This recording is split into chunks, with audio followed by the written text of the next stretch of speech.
Guess what time it is? Mama's story time. Yay!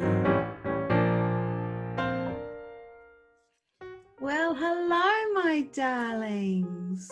Welcome to story time. It's lovely to see you again for another Christmas story. Today's story is called Little Santa. Let's get started.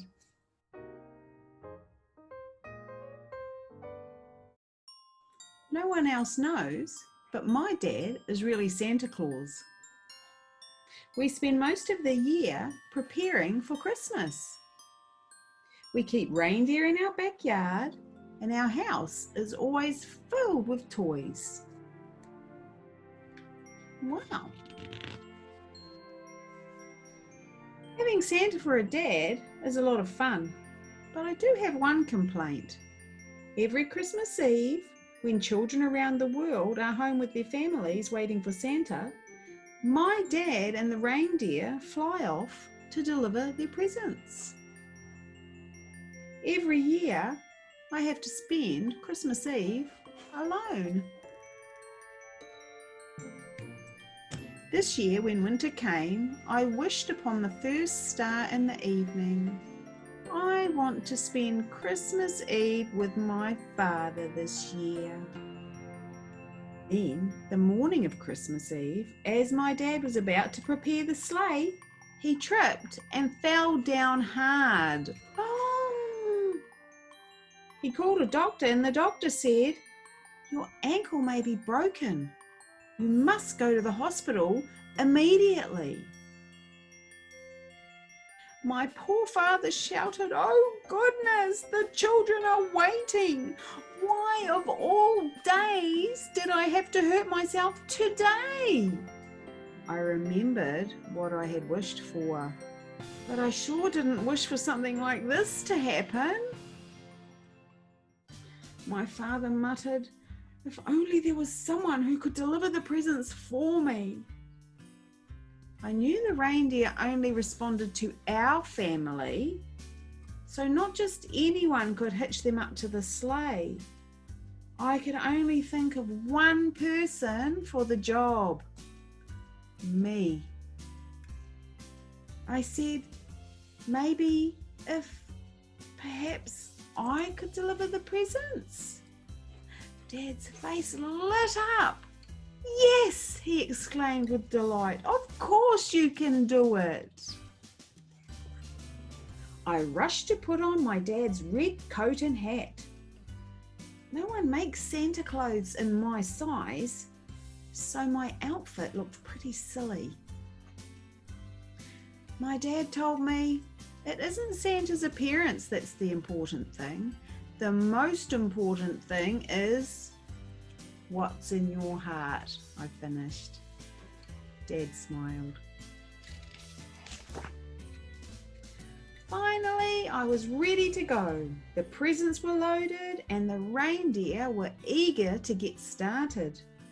I stepped into the sleigh and pulled on the reins, and before I knew it, we zoomed away into the sky.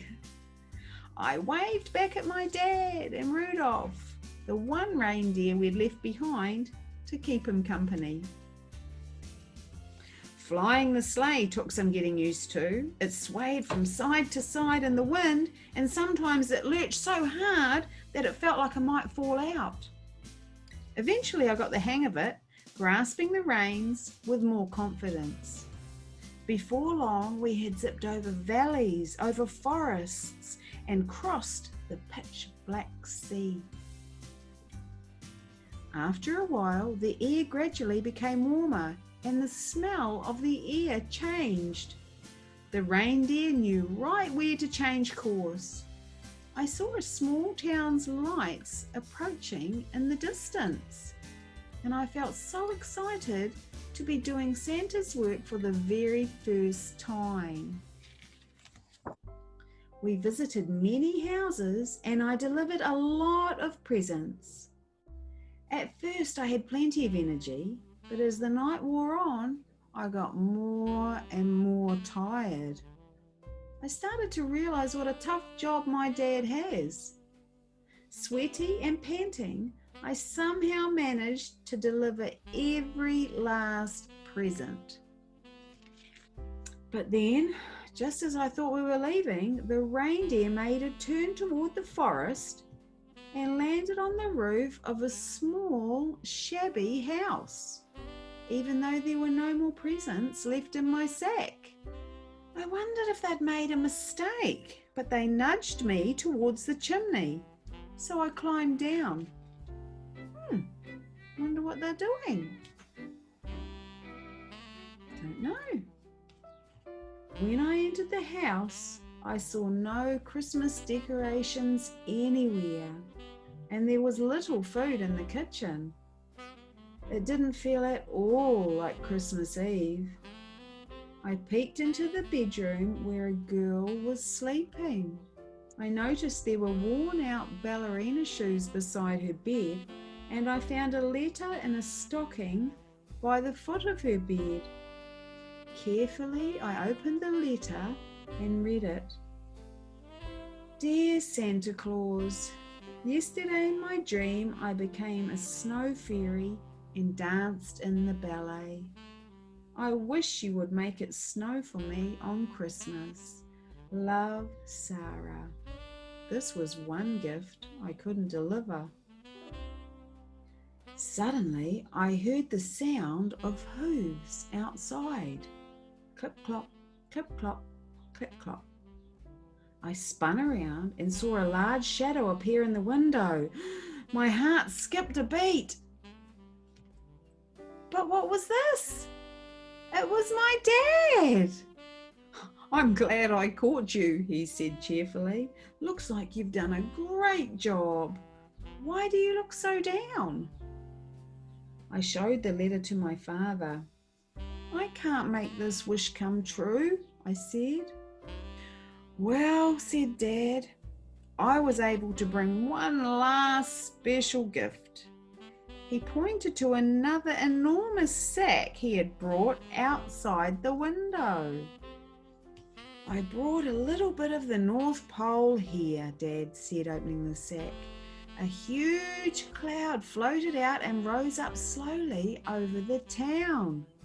Shortly after, snow started to fall. Then my dad winked at me and said, Now all of the gifts have been delivered. Let's go home. On the ride home, I said, That must have been the world's biggest gift. Dad said, No, her biggest, best gift is something I could never deliver. It's something she has already. What do you mean? I asked. Dad said, the word gift has two meanings.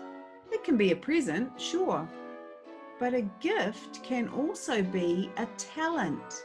Some gifts wear out after a year or two, but the gift Sarah has is limitless and it will last her a lifetime. I thought about that for a little while. Then my dad asked me, By the way, what gift did you wish for this year? I just smiled. My wish had come true already. I love that. He just wanted to spend Christmas Eve with his dad, and he got his wish, didn't he? I love that story. Okay, my darlings, I'm going to put some videos on for you right now.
I love this.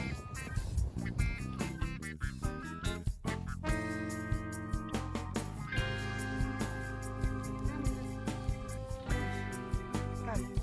Is it hot?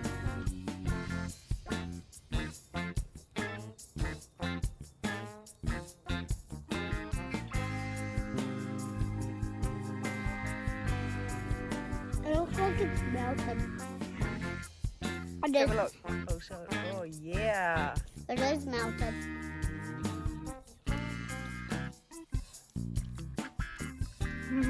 Good job. You're like a bushman. Why? What's he doing, Corby?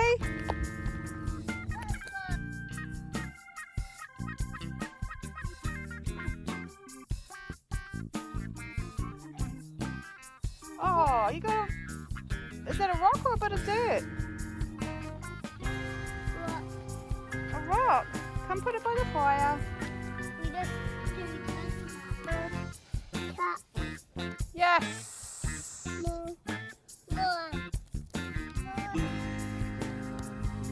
You're doing the hard mahi.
Well, my darlings, I hope you like those videos. And until I see you next time, remember, be good for mum and dad, and what? Kind to each other. I love you, my darlings. Mwah. Bye.